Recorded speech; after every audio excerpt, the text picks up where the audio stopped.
الله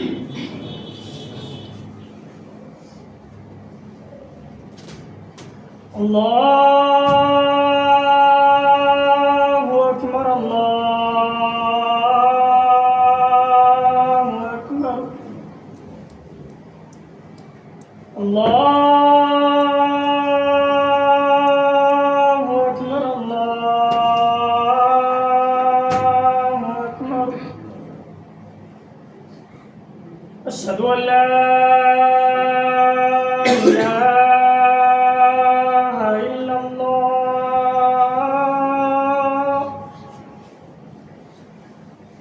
أشهد أن لا إله إلا الله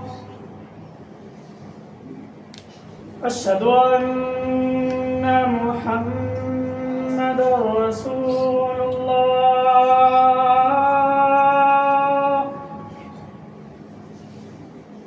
أشهد أن محمدا رسول الله حي على الصلاة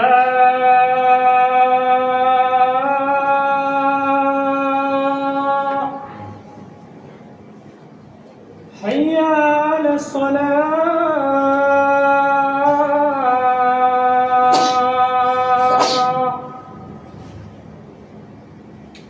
حي على الفلاح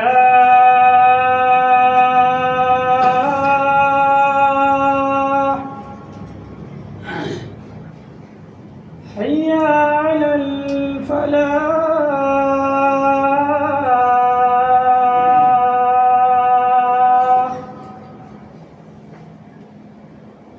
الله أكبر الله أكبر لا إله إلا الله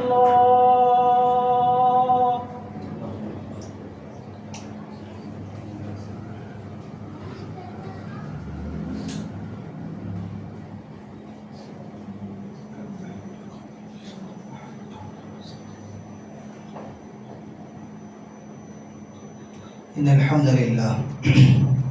نحمده ونستعينه ونستغفره ونؤمن به ونتوكل عليه أشهد أن لا إله إلا الله وحده لا شريك له أشهد أن محمدا عبده ورسوله أرسله الله تعالى بالحق بشيرا ونذيرا وداعيا إلى الله بإذنه وسراجا منيرا أما بعد فإن خير الحديث كتاب الله وخير الهدي هدي محمد صلى الله عليه وسلم وشر الأمور محدثاتها وكل محدثة بدعة وكل بدعة ضلالة وكل ضلالة في النار. أعوذ بالله السميع العليم من الشيطان الرجيم من همزه ونفخه ونفسه. بسم الله الرحمن الرحيم. رب اشرح لي صدري ويسر لي أمري واحلل عقدة من لساني يفقه قولي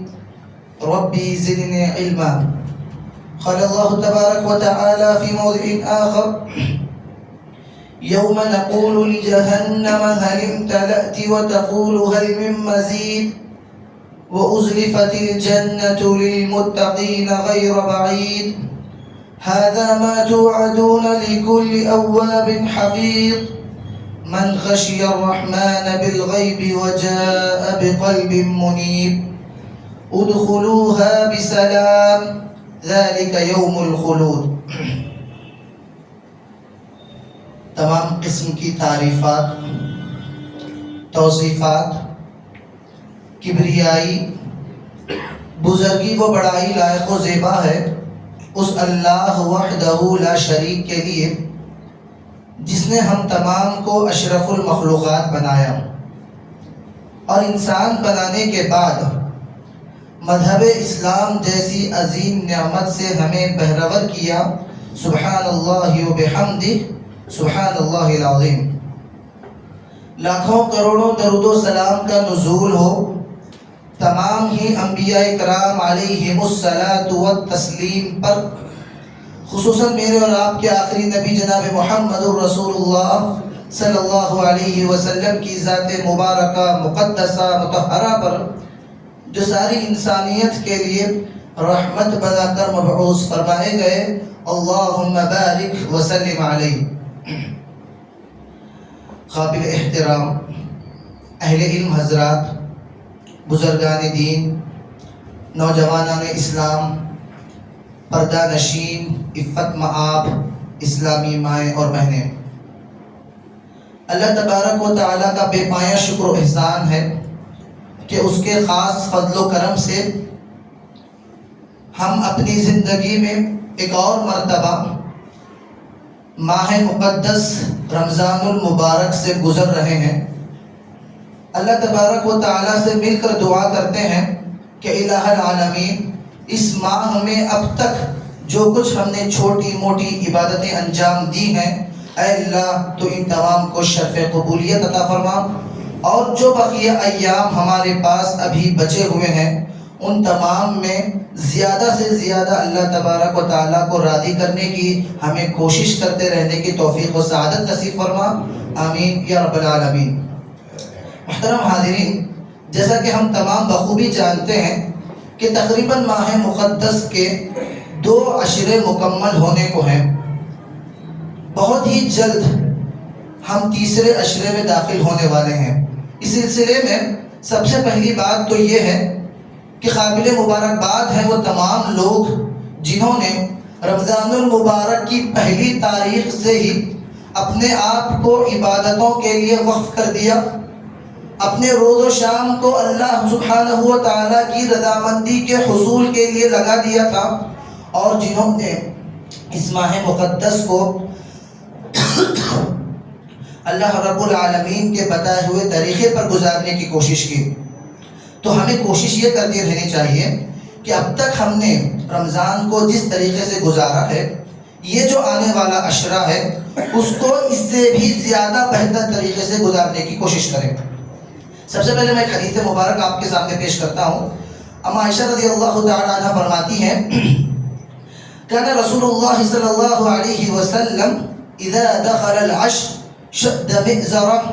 واحیا لیلہ وایقظ اہلہ۔ اللہ اکبر۔ اس حدیث میں اللہ کے رسول صلی اللہ علیہ وسلم کا معمول بیان کیا گیا ہے، اور مجھے اور آپ کو یہ تلقین کی گئی ہے کہ جب ہم اپنی زندگی میں رمضان المبارک کا آخری عشرہ پا لیں تو ہمیں کیا کرنا چاہیے۔ ہم عائشہ رضی اللہ عنہ فرماتی ہیں کہ اللہ کے رسول صلی اللہ علیہ وسلم کا یہ معمول تھا کہ جب آخری عشرہ داخل ہو جاتا شد مئزرہ، کہ اللہ کے رسول صلی اللہ علیہ وسلم اپنی کمر کس لیا کرتے تھے۔ کمر کس لینے کا مطلب یہ ہے کہ ہم یہ سمجھتے ہیں کہ ہم نے بہت ساری عبادتیں انجام دی، رمضان شروع ہوا، ہم نے قیام اللیل کر لیا، ہم روزے رکھ رہے ہیں اور ہم صدقہ و خیرات بھی کر رہے ہیں۔ نہیں، اللہ کے رسول صلی اللہ علیہ وسلم اور صحابہ کرام بھی یہ تمام عبادات انجام دیا کرتے تھے، لیکن اس کے باوجود اما عائشہ فرماتی ہے کہ جب تیسرا عشرہ داخل ہوتا تو اللہ کے رسول صلی اللہ علیہ وسلم اپنے آپ کو وقف کر دیتے تھے، دنیا کے تمام امور کو ایک طرف رکھ دیا جاتا اور اپنے آپ کو صرف اور صرف اللہ رب العالمین کی رضامندی کے حصول کے لیے اللہ کے رسول کمر کس لیا کرتے تھے۔ صرف اللہ کے رسول خود عمل نہیں کرتے، فرمایا وَأَيْقَظَ أَهْلَهُ، اپنے اہل و عیال کو راتوں کو جاگنے کے لیے اٹھایا کرتے تھے، خود بھی راتیں جاگتے اور اپنے اہل و عیال کو بھی راتیں جاگنے کے اوپر آپ صلی اللہ علیہ وسلم فوکس کیا کرتے اور انہیں تاکید کیا کرتے کہ وہ زیادہ سے زیادہ ان راتوں میں جاگا کریں۔ حاضرین گرامی، اللہ کے رسول صلی اللہ علیہ وسلم نے ہمیں جو تعلیمات دی ہیں، اگر ہم ان تعلیمات کا جائزہ لیتے ہیں تو پتہ چلتا ہے کہ یہ جو آخری عشرہ ہے یہ ہمارے لیے ایک بہترین آفر کی شکل میں ہے۔ یعنی اللہ کے رسول صلی اللہ علیہ وسلم نے اس عشرے کے سلسلے میں بیان فرمایا ہے کہ جب تم اس عشرے کو پالو تو اپنے آپ کو اللہ کی عبادت کے لیے وقف کر لیا کرو۔ اللہ کے رسول کا یہ معمول تھا کہ آپ صلی اللہ علیہ وسلم جب اپنی اسلام کی زندگی کے ابتدائی ایام میں تقریباً 20 دن اللہ کے رسول صلی اللہ علیہ وسلم اپنے آپ کو وقف کر لیا کرتے تھے، اعتکاف کی حالت میں گزارا کرتے تھے۔ لیکن جب اللہ کے رسول صلی اللہ علیہ وسلم کو یہ حکم ہوا کہ آپ کو تاخراتوں کے حصول کے لیے اور بالخصوص شب قدر کے حصول کے لیے آخری عشرے میں آپ کو عبادت کرنا ہے، تو اللہ کے رسول صلی اللہ علیہ وسلم رمضان المبارک کا آخری عشرہ اس کے لیے مختص کیا کرتے تھے۔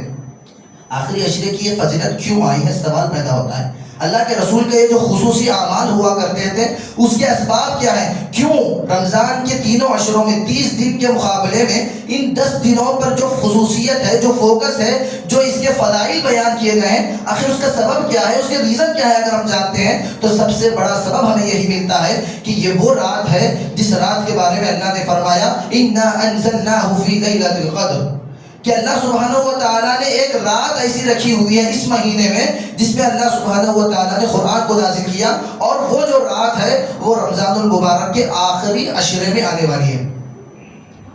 تو اس ایک رات کی وجہ سے پورے عشرے کو فضیلت دی گئی، اور اس ایک رات کو جو فضیلت ہے وہ فضیلت دی گئی صرف اور صرف قرآن کریم کے نزول کی وجہ سے، کیونکہ اللہ تعالیٰ نے سبب بیان فرمایا اِنَّا أَنزَلْنَاهُ فِي لَيْلَةِ الْقَدْرِ، کہ آپ صلی اللہ علیہ وسلم پر جو قرآن کریم کو نازل کیا گیا وہ اس ماہ مقدس کی اس مبارک رات میں نازل فرمایا گیا۔ اللہ تعالیٰ خود فرماتا ہے اِنَّا أَنزَلْنَاهُ فِي لَيْلَةِ الْقَدْرِ وَمَا أَدْرَاكَ مَا لَيْلَةُ الْقَدْرِ، اس کے بعد اللہ فرماتا ہے لَيْلَةُ الْقَدْرِ خَيْرٌ مِّنْ أَلْفِ الشَّهْرِ، کہ یہ وہ رات ہے جو 1000 مہینوں سے بہتر ہے۔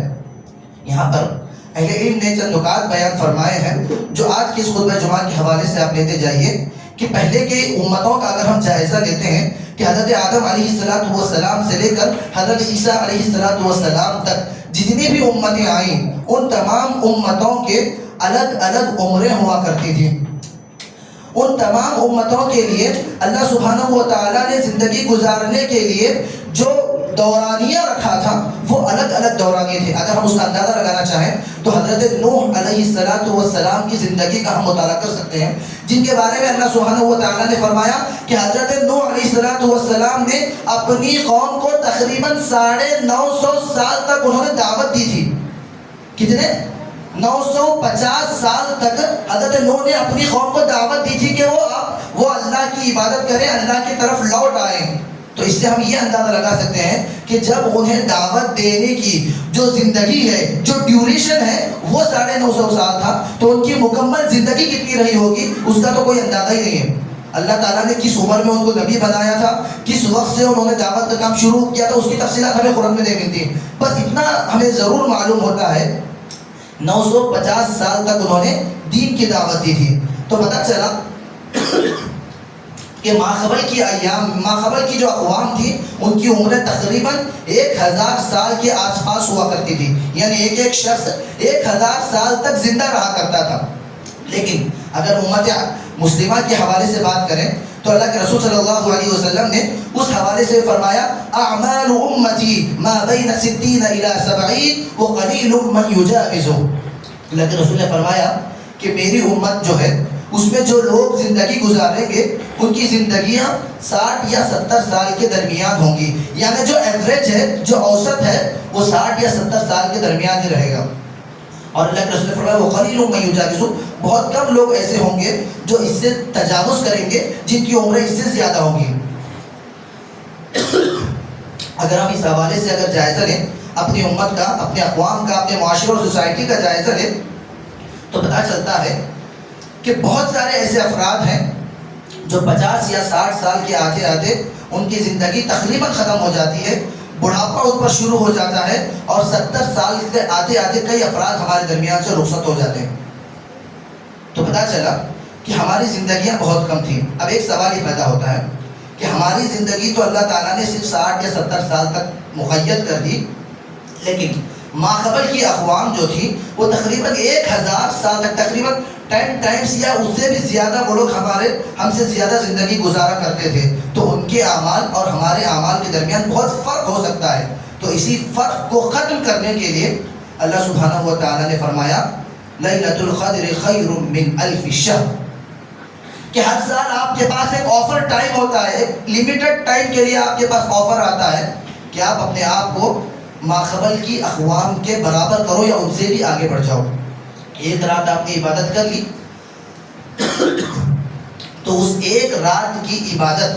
آپ کی 83 ایئرز کے برابر ہو جائے گی، اس سے بھی زیادہ ہو جاتی ہے۔ تقریباً 1000 مہینے عبادت کرنے کے برابر ہماری ایک رات کی عبادت بن جاتی ہے۔ تو حاضرین گرامی، اگر ہماری زندگی 50 سال ہو، 60 سال ہو، اگر ہم اپنی زندگی میں جتنے ایام ہم شعور کی حالت میں گزاریں، اگر ہم صرف اور صرف اللہ کی رضامندی کے لیے، اس کا تقرب حاصل کرنے کے لیے اگر ہم اپنے آپ کو وقف کر لیں، اور صرف ان 10 دنوں میں جو انشاءاللہ آج رات سے شروع ہونے والے ایام ہیں، اگر ہم صرف اور صرف خشوع و خضوع کے ساتھ اللہ رب العالمین کی رضا اور اس کی قربت حاصل کرنے کی نیت کے ساتھ اگر ہم اپنے آپ کو وقف کر لیں، اور یہ تاخرات اگر ہمیں میسر ہو جائے، تو یاد رکھیے اس دنیا میں سب سے خوش نصیب بندوں میں ہمارا شمار ہو سکتا ہے۔ اگر ہم پابندی کے ساتھ اس رات کا اہتمام کر لیں، تو یاد رکھیے اللہ سبحانہ و تعالیٰ کے رسول صلی اللہ علیہ وسلم فرماتے ہیں کہ یہ رمضان ایک ایسا مہینہ ہے جس کی ہر رات میں کئی لوگوں کو جہنم سے آزاد کر دیا جاتا ہے۔ کئی لوگوں کے نام رمضان کے شروع ہونے سے پہلے جہنمیوں کی فہرست میں ہوں گے، لیکن جب رمضان شروع ہوتا ہے اور وہ بندہ اللہ کی رضامندی کے لیے قیام اللیل کرتا ہے، اللہ کے سامنے اپنا سجدہ جھکا دیتا ہے اور گر گڑا کر معافی مانگتا ہے، تو اللہ کے رسول فرماتے ہیں ہر رات، رمضان کی ہر رات اللہ سبحانہ و تعالیٰ لوگوں کو جہنم سے آزاد کرتا رہتا ہے۔ تو پتہ چلا کہ جب اللہ تعالیٰ ہر رات لوگوں کو جہنم سے آزاد کر رہا ہے، تو یہ چونکہ یہ تاخراتیں ہیں، ان راتوں میں اللہ سبحانہ و تعالیٰ زیادہ سے زیادہ لوگوں کو جہنم سے آزاد کر سکتا ہے۔ شرط یہ ہے کہ ہمیں چاہیے کہ ہم آگے بڑھ کر اپنے آپ کو جہنم سے آزاد ہونے والے بندوں میں شامل کریں۔ یہ ہماری ذمہ داری ہے، میری ذمہ داری ہے اور آپ کی ذمہ داری ہے۔ اپنا محاسبہ ہمیں پہلے کرنا ہے کہ آخر میں جس طریقے سے زندگی گزار رہا ہوں، کیا وہ طریقہ جناب محمد رسول اللہ صلی اللہ علیہ وسلم کے بتائے ہوئے طریقے کے مطابق ہے یا نہیں؟ اگر نہیں ہے، ہمارے پاس سنہرا موقع موجود ہے، گولڈن اپارچونیٹی ہمارے پاس موجود ہے کہ ان ایام میں ہم زیادہ سے زیادہ اللہ کی رضامندی حاصل کرنے کی کوشش کریں، اور جہنم سے آزادی کے لیے جتنی ہم کوشش کر سکتے ہیں اتنی کوشش ہمیں ان ایام میں کرتے رہنا چاہیے۔ حاضرین گرامی، صرف جہنم سے آزادی کے حوالے سے بات نہیں ہے، بلکہ اللہ کے رسول صلی اللہ علیہ وسلم، چونکہ ہم عموماً سنتے ہیں اور اللہ کے رسول نے باقاعدہ اس کا حکم بھی دیا ہے، باقاعدہ اللہ تبارک و تعالیٰ نے اس کا حکم بھی دیا ہے کہ ہم زیادہ سے زیادہ طاق راتوں میں لیلۃ القدر کی تلاش کریں۔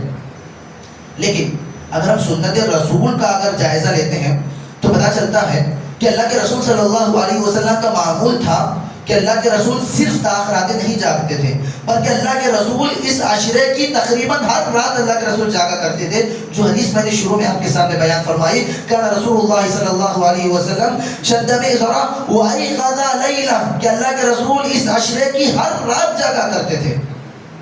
اگر کیونکہ ہمارے سامنے ہوتا یہ ہے کہ کبھی کوئی رات مس ہو جائے، کسی رات میں ہم عبادت نہ کر پائیں، کون سی رات ہے جس رات کو اللہ تعالیٰ نے لیلۃ القدر بنایا ہے، ہم میں سے کسی کو معلوم نہیں ہے۔ حضرت عبادہ بن صامت رضی اللہ عنہ کی مشہور حدیث ہے کہ اللہ کے رسول صلی اللہ علیہ وسلم یہ بتانے کے لیے آ رہے تھے کہ کون سی رات لیلۃ القدر ہے، لیکن اللہ کے رسول صلی اللہ علیہ وسلم کے ذہن سے اس بات کو نکال دیا گیا، وہ بات ان کے ذہن سے ختم کر دی گئی، تاکہ امت محمدیہ پوری 5 راتیں یا 10 راتیں اس رات کو ڈھونڈنے کے لیے اور اس رات کے حصول کے لیے اپنے آپ کو لگا دے۔ تو حاضرین گرامی، اب ایک سوال یہ بھی پیدا ہوتا ہے کہ لیلۃ القدر کے حصول کے لیے جو ان عشرے میں ہمیں کرنا چاہیے، رات جاگنے کا مطلب کیا ہے، رات جاگنے کا طریقہ کیا ہے؟ کئی لوگ یہ سمجھتے ہیں کہ رات جاگنے کا معنی یہ ہے کہ ہم مغرب کے بعد سے لے کر فجر تک 1 منٹ کے لیے بھی نہ سوئیں، ہماری آنکھ نہ لگے، یعنی ہم مکمل طور پر بیدار رہیں، یہ معمول ہم لوگ سمجھ لیتے ہیں، لیکن ایسا نہیں ہے۔ رات جاگنے کا مطلب یہ نہیں ہے کہ ہم 1 منٹ کے لیے بھی نہ سوئیں۔ یاد رکھیے، اگر کوئی شخص ایسا ہے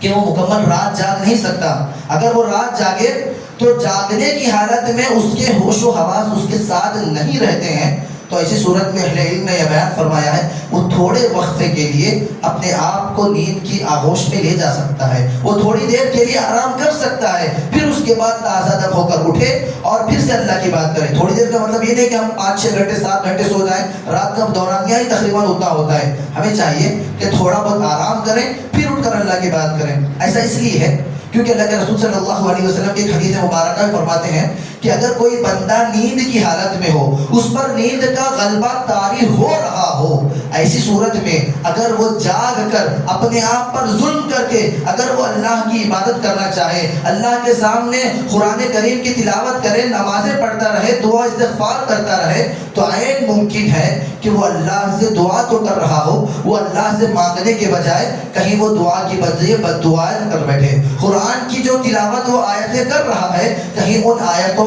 کے سلسلے میں وہ غلطی نہ کر بیٹھے۔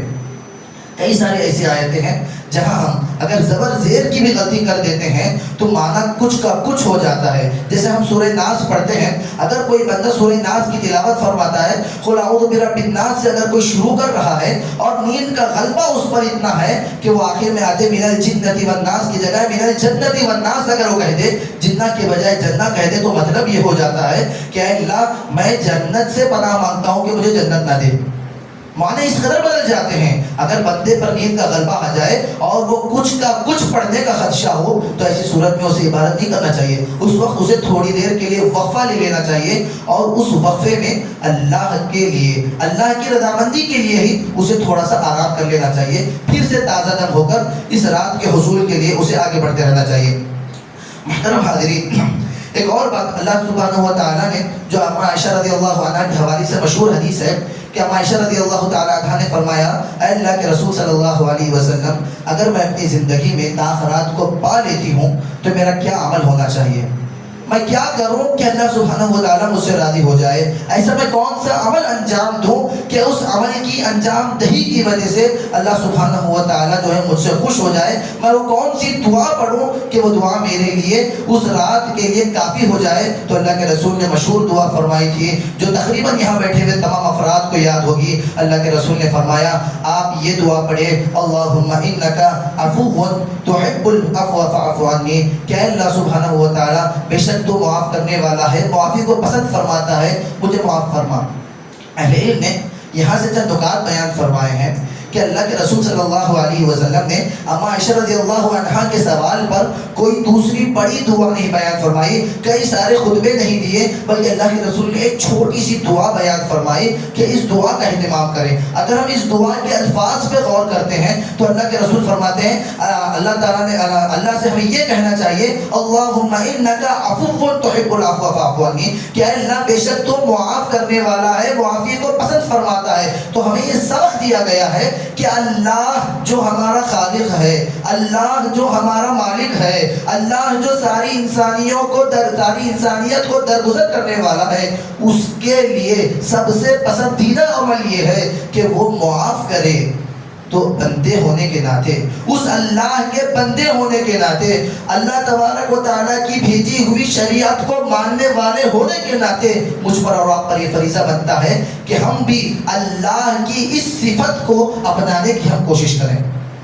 اللہم انکا عفو تحب العفو، کیونکہ اللہ تعالیٰ معاف کرتا بھی ہے اور معافی کو پسند کرتا ہے، تو اس کا مطلب یہ ہے کہ اللہ کے بندوں میں وہ بندے جو معاف کرتے ہیں اور معافی کو پسند کرتے ہیں، اللہ تعالیٰ انہیں بھی پسند فرماتا ہے۔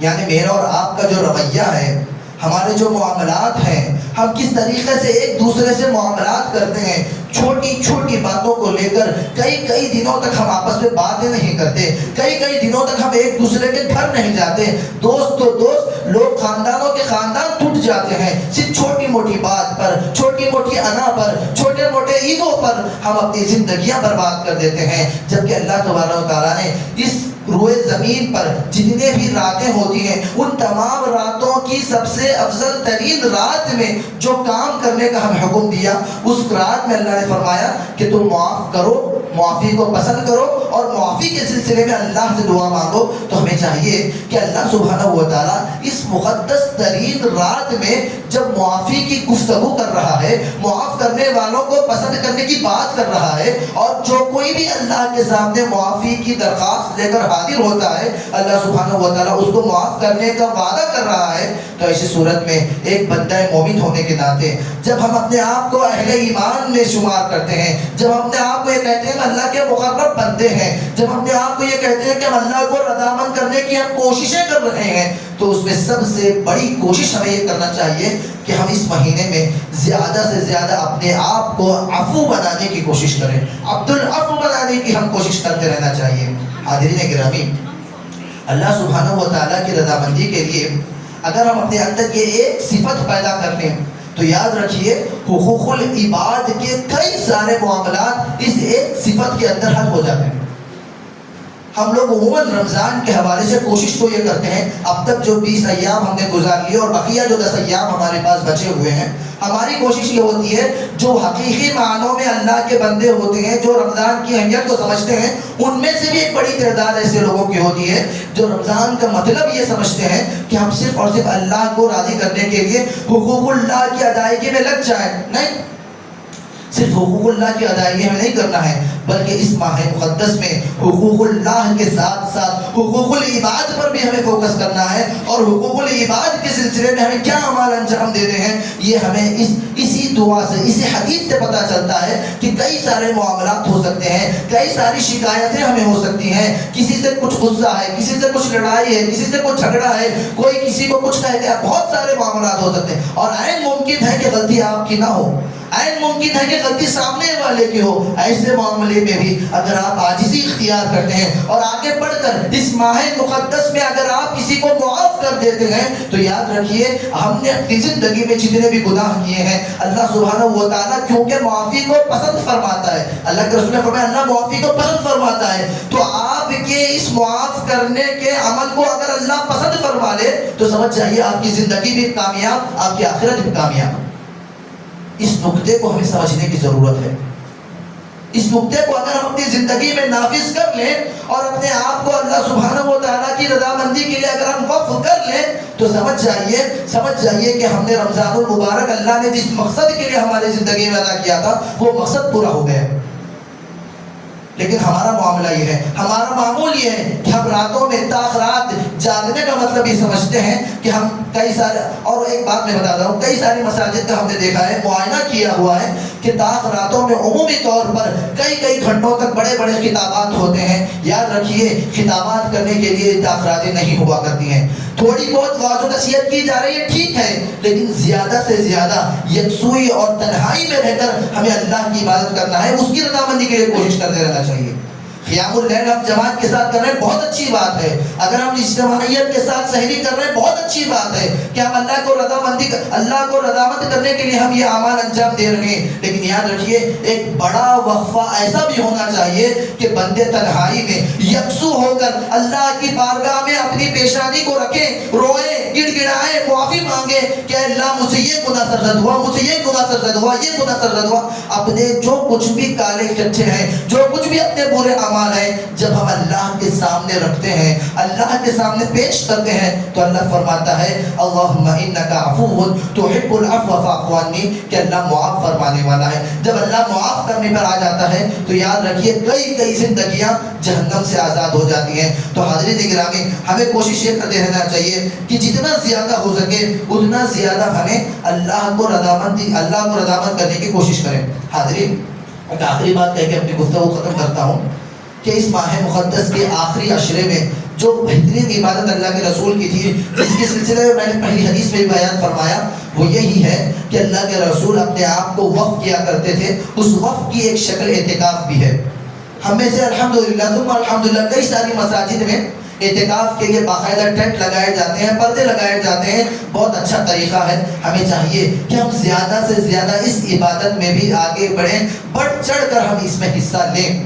کیونکہ کئی سارے ایسے نوجوان ہیں الحمدللہ جو اس مہینے میں عبادت کرنے کے لیے اپنے آپ کو 10 دنوں کے لیے انہوں نے وقف کیا لوگوں کے کہنے کی وجہ سے یا دوستانے میں آ کر کئی لوگ ہیں، کئی ایسے نوجوان ہیں جو آئے 10 دن تک مسجد میں رہے، انہوں نے صرف اور صرف اللہ کی عبادت کی، تو ان 10 دنوں کی وجہ سے ان کی زندگیاں بدل گئی۔ تو حضرت کوشش یہ کیجئے کہ اپنے دوست و احباب میں، اپنے اعزاء و اقارب میں، اپنے آس پڑوس میں جو بھی لوگ ہیں، جو فارغ ہیں، جو آ سکتے ہیں، جو وقت دے سکتے ہیں، اگر آپ وقت نہیں بھی دے رہے ہیں، کوشش یہ کریں کہ اپنی زندگی کے جو دیگر معمولات ہیں ان کو 10 دنوں کے لیے کہیں اور طور پر شفٹ کریں، اور ان 10 دنوں کو اللہ کے لیے آپ وقف کریں۔ مسجد میں آئیں، اور مسجد میں آ کر اعتکاف کا مقصد کا بعد لوگ یہ سمجھ لیتے ہیں کہ 4-5 لوگ جمع ہو گئے اور بس گفتگو ہو رہی ہے، کئی سارے بحث و مباحثہ ہو رہے ہیں، ڈیبیٹ چل رہی ہے۔ نہیں،